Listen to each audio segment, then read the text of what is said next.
Bonjour, la science, arguments scientifiques, preuves scientifiques, articles scientifiques, comités scientifiques, etc.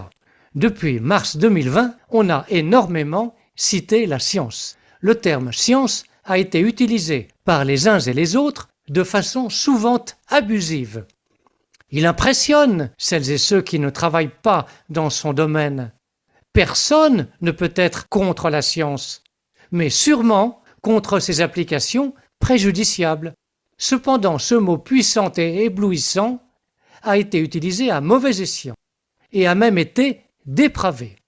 Il a été largement instrumentalisé pour asseoir des décisions en réalité sans vrai fondement scientifique.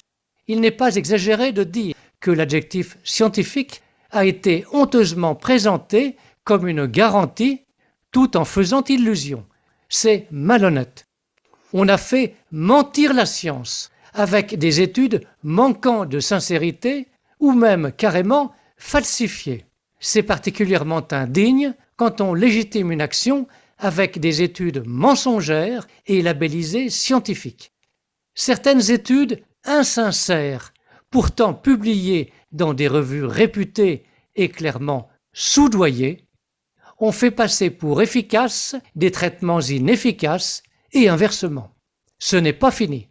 C'est plus que révoltant, c'est ignoble.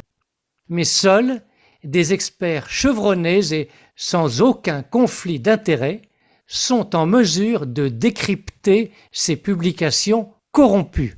Toujours est-il que certaines et certains se sont donné la peine de le faire et ont découvert les supercheries.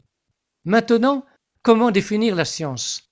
Elle est un ensemble de connaissances vérifiables et d'une valeur universelle, ainsi que de travaux ou études qui les produisent.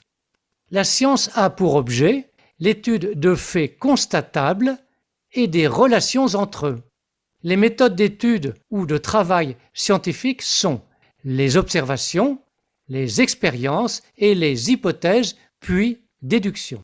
La science nécessite donc de la curiosité, de l'ingéniosité, de la méthode, de la rigueur, de l'objectivité et de la neutralité.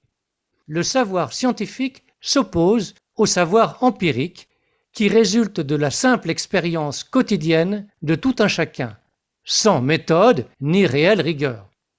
On ne peut pas affirmer que les connaissances empiriques n'aient pas de valeur, mais elles ne sont pas de la science. Merci de votre attention.